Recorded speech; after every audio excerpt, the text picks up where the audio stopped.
참 빛 곧 세상에 와서 각 사람에게 비추는 빛이 있었나니 그가 세상에 계셨으며 세상은 그로 말미암아 지은 바 되었으되 세상이 그를 알지 못하였고 자기 땅에 오매 자기 백성이 영접하지 아니하였으나 영접하는 자 곧 그 이름을 믿는 자들에게는 하나님의 자녀가 되는 권세를 주셨으니 이는 혈통으로나 육정으로나 사람의 뜻으로 나지 아니하고 오직 하나님께로부터 난 자들이니라.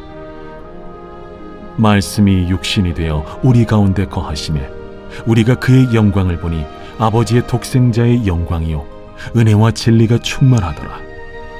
요한이 그에 대하여 증언하여 외쳐 이르되 내가 전에 말하기를 내 뒤에 오시는 이가 나보다 앞선 것은 나보다 먼저 계심이라 한 것이 이 사람을 가리킴이라. 우리가 다 그의 충만한 데서 받으니 은혜 위에 은혜로라. 율법은 모세로 말미암아 주어진 것이요 은혜와 진리는 예수 그리스도로 말미암아 온 것이라.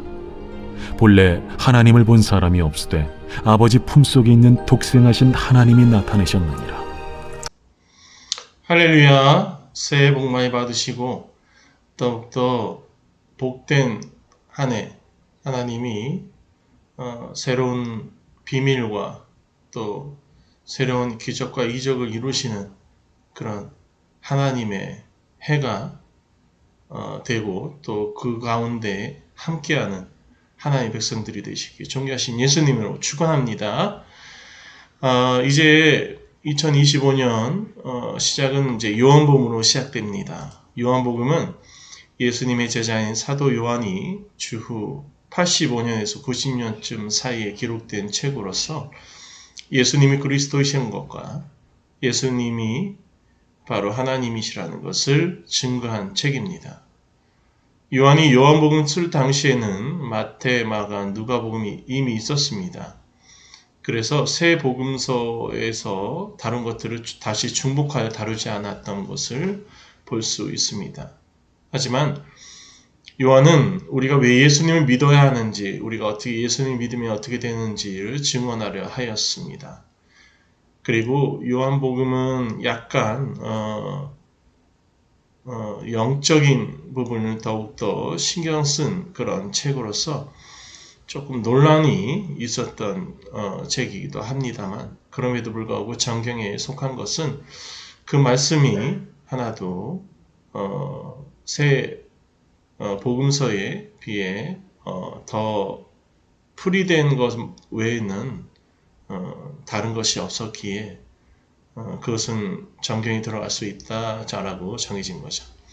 그래서 요한복음에 대한 내용을 이 뒤에 함께 보면서 그리고 이제 내일부터 이제 요한복음에 대해서 풀어나갈 수 있는 함께 또 은혜를 받을 수 있는 왜냐하면 요한복음은 설교할 거리가 너무나도 많습니다. 또 나눌 거리 또 하나님이 허락하신 그 비밀 새 복음서에서 보다 좀 더 자세히하게 주어지는 그러한 내용들이 많기에 많은 은혜가 있을 것이라고 생각합니다. 요한복음을 통해서 함께 은혜와 은총을 누리시는 저와 여러분이 되게 존귀하신 예수님의 이름으로 축원합니다. 기도하겠습니다.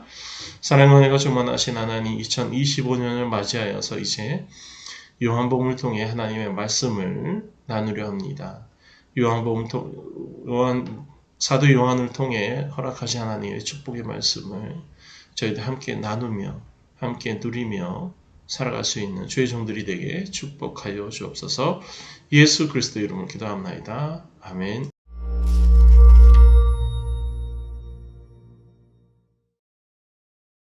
요한복음, 예수님의 생애에 대한 최초의 기록 중 하나입니다.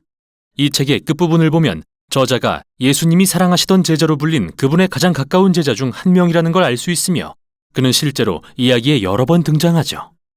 그러나 그가 12제자 중 하나인 세베대의 아들 요한인지 후에 장로 요한으로 알려진 예루살렘 사람인지에 대해서는 논란이 존재합니다. 어느 요한이든 이 책은 그가 직접 보고 들은 내용을 기록한 것이며 뛰어난 구성과 더불어 책의 목적을 분명히 밝히고 있습니다. 요한은 책의 마지막 절에 그 목적을 이렇게 기록합니다. 너희로 예수께서 메시아이심을 믿게 하고 그 이름을 힘입어 생명을 얻게 하려는 것이다. 그는 이 책에 나오는 예수님은 살아계시고 실제하시며 우리 삶을 영원히 바꾸실 수 있다고 믿습니다. 이 책은 구성이 매우 뛰어납니다. 전반부는 시작을 알리는 시와 짧은 이야기에 이어 예수님의 표적과 기사들, 그리고 그로 인해 불거진 논란에 관한 내용을 담은 큰 단락으로 이어집니다. 그 후 나사로를 살리시는 가장 큰 표적으로 인해 논란은 극에 달하고 결국 이스라엘 지도자들은 예수님을 죽이기로 결정하죠. 여기서부터 시작되는 책의 후반부는 예수님의 마지막 밤과 제자들에게 하신 마지막 말씀에 초점을 맞춘 뒤 그분의 체포와 재판, 죽음과 부활, 그리고 후기로 끝을 맺습니다. 이 영상에서는 전반부를 살펴보겠습니다. 서론은 두 부분으로 나뉩니다. 먼저 태초에 말씀이 계셨다로 시작하는 한 편의 시는 하나님이 말씀으로 만물을 창조하신 창세기 1장을 명백히 암시합니다. 사람의 말은 그 사람 자체와 구별되기는 하지만 그 사람의 생각과 의지를 구현하는데요. 그래서 요한은 하나님의 말씀이 하나님과 함께 계셨고, 즉 구별되지만 그 말씀이 곧 하나님이셨다고 말합니다. 그리고 시의 후반에서는 이 하나님의 말씀이 육신이 되어 예수님이 우리 가운데 오셨다고 말한 다음 출애굽기 이야기를 인용해 예수님은 우리 가운데 계시는 하나님의 성막이 되셨다고 설명합니다. 언약궤 위에 거하셨던 영광스러운 하나님의 임재가 예수님을 통해 인간이 되신 것이죠. 결국 요한은 이스라엘의 유일하신 참 하나님은 성부이자 성자이시며 아들이 인간이 되어 우리에게 아버지를 드러내셨다고 주장합니다. 이러한 놀라운 주장들에 이어 우리는 세례 요한이 처음 예수님을 만난 이야기를 듣게 됩니다. 그는 사람들을 예수님께 인도하고 그분의 제자가 되게 합니다. 한 사람 한 사람 그분을 만나는 이마다 큰 소리로 예수님이 누구신지 외칩니다. 이 한 장에서만 예수님은 7개의 칭호를 얻으시죠.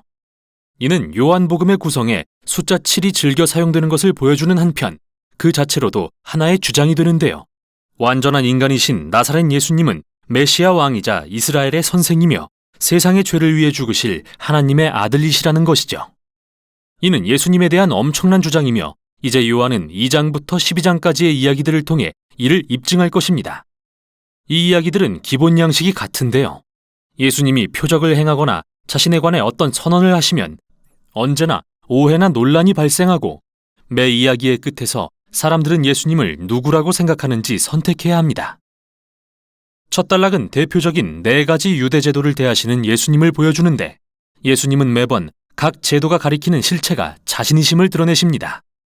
먼저 혼인잔치에 참여하신 예수님은 포도주가 떨어졌을 때 이 큰 항아리들에 담긴 약 450리터나 되는 물을 최상급 포도주로 바꾸십니다. 그때 연회장이 신랑을 불러 말합니다. 당신은 가장 좋은 포도주를 남겨두었구려. 물론 사실이지만 요한은 이 기사를 예수님의 첫 표적으로도 부릅니다. 다시 말해 이것은 예수님이 어떤 분이신지 드러내는 상징이죠. 이사야가 메시아의 나라는 좋은 포도주가 가득한 성대한 잔치와 같을 거라고 예언한 것처럼 이 첫 표적은 예수님 나라의 풍성함을 드러냅니다. 다음으로 예수님은 예루살렘 성전에 들어가십니다. 그곳은 하늘과 땅이 하나 되고 하나님이 그분의 백성을 만나시는 장소인데요. 여기서 예수님은 성전에 대해 자신의 권위를 행사하시며 환전상들을 내쫓고 희생제사를 중단시키시죠. 성전 지도자들이 그분을 위협하자 이 성전을 허물어라. 그러면 내가 사흘 만에 다시 세우겠다라고 말씀하시는데요. 예수님은 다가올 자신의 희생적 죽음은 하늘과 땅이 진정으로 만나는 곳이며 죽임당하실 그분의 몸이 바로 성전이 가리키는 실체라고 선언하고 계십니다. 그 후 예수님은 랍비 니고데모와 밤새 대화를 나누십니다. 그는 예수님이 자신과 같은 랍비이자 이스라엘의 선생이라고 생각했습니다. 그러나 예수님은 이스라엘에 필요한 것은 새로운 지식을 가진 또 다른 선생이 아니라 새 마음과 새 생명이라고 하십니다. 누구든 다시 태어나지 않으면 하나님 나라를 볼 수 없다고 말이죠. 예수님은 인간이 죽음에 이르는 이기심과 죄에 사로잡혀 있는 걸 아시지만 하나님이 세상을 사랑하사 그들에게 거듭나는 새 생명의 기회를 주시려고 자신을 보내신 것도 알고 계시죠. 거길 떠나 북쪽을 향하시던 중 예수님은 한 성스러운 우물에서 이방인인 사마리아 여인과 대화를 나누시게 되는데요. 물에 대해 시작한 대화를 자신에 대한 은유로 바꾸어 말씀하십니다. 나는 생수를 주기 위해 왔으며 내가 주는 물은 영원한 생명을 주는 샘물이 될 것이다. 요한복음에서 이 표현은 새로운 차원의 삶을 의미합니다. 곧 하나님의 영원한 사랑으로 충만하고 이제부터 영원까지 지속될 생명을 가리키죠. 이제 요한은 다른 이야기들을 시작합니다. 이번에는 4가지 유대 절기 또는 그들이 신성하게 여기는 날에 일어나는 일인데요. 예수님은 다시 한번 각 절기의 의미를 통해 자신에 관해 선언하십니다. 먼저 예수님은 안식일에 중풍병자를 고치십니다. 그리고 이는 안식일에 일하는 것에 대해 유대 지도자들과의 논쟁을 이야기하죠. 예수님이 내 아버지께서 안식일에도 일하고 계시니 나도 일한다고 하시자 그들은 예수님이 하나님을 아버지라 부르며 자신을 하나님과 동등하게 여겼다는 것을 알고는 그분을 죽이려 합니다. 다음 이야기는 유월절 동안 일어납니다. 출애굽을 기억하며 양고기와 빵과 포도주를 먹는 상징적인 절기죠. 예수님은 수천 명을 먹이는 기적을 행하시고 그 결과 사람들이 그분께 더 많은 떡을 요구합니다. 그러자 예수님은 자신이 참된 떡이라 선언하시며 나를 먹는 사람은 영원히 살 것이라고 말씀하십니다. 이 말씀이 많은 이에게 걸림이 되었고 그들은 예수님을 떠납니다. 이어서 초막절 동안 예루살렘에서 일어난 이야기들이 소개됩니다. 초막절은 이스라엘이 광야를 지날 때 구름 기둥과 불 기둥으로 인도하시며 사막에서 물을 공급하셨던 하나님을 기억하는 절기인데요. 예수님은 성전뜰에 서서 외치십니다. 누구든지 목마른 사람은 내게 와서 마셔라. 또 얼마 후 나는 세상의 빛이라고 말씀하십니다. 이 선언은 자신이 바로 빛이신 하나님의 임재요 하나님의 백성을 살리시는 선물이라는 의미죠. 이 주장의 어떤 이들은 그분을 믿고 따르지만 일부는 불쾌히 여기고 또 다른 이들은 거만하다며 그분을 죽이려고 합니다. 마지막은 봉헌이라는 의미의 한우카, 즉 수전절 동안 일어난 이야기입니다. 유다 마카비가 성전에서 우상들을 제거하고 다시 거룩하게 구별하여 봉헌한 일을 기념하는 절기인데요. 예수님은 성전에 들어가셔서 자신은 하나님이 거룩하게 구별하신 자이며 하나님의 임재가 거하시는 참된 성전이고 자신과 아버지는 하나라고 말씀하십니다. 이에 격분한 예루살렘 지도자들이 예수님을 죽일 계획을 세우려 하자 그분은 예루살렘을 떠나십니다. 이제 이 모든 갈등은 마지막 표적에서 절정에 이릅니다. 예수님은 사랑하는 친구 나사로가 병든 소식을 들으십니다. 그의 가족은 예루살렘 근처에 살았는데 예수님께는 죽음의 위험이 도사리는 곳이죠.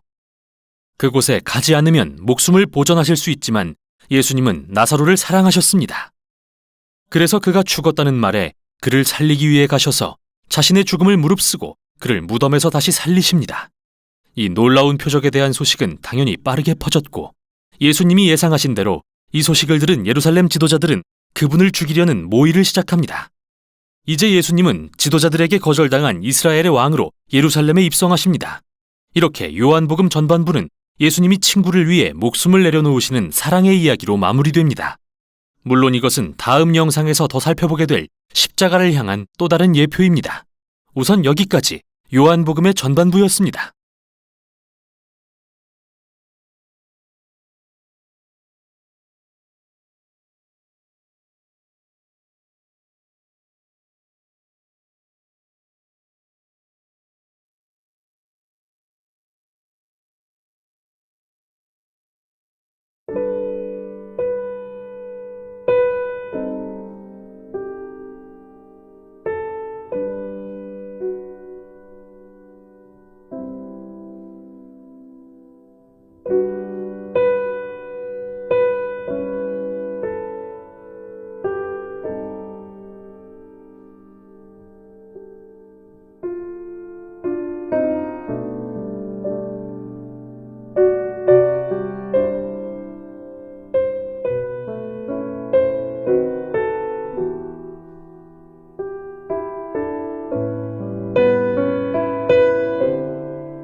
주옵소서.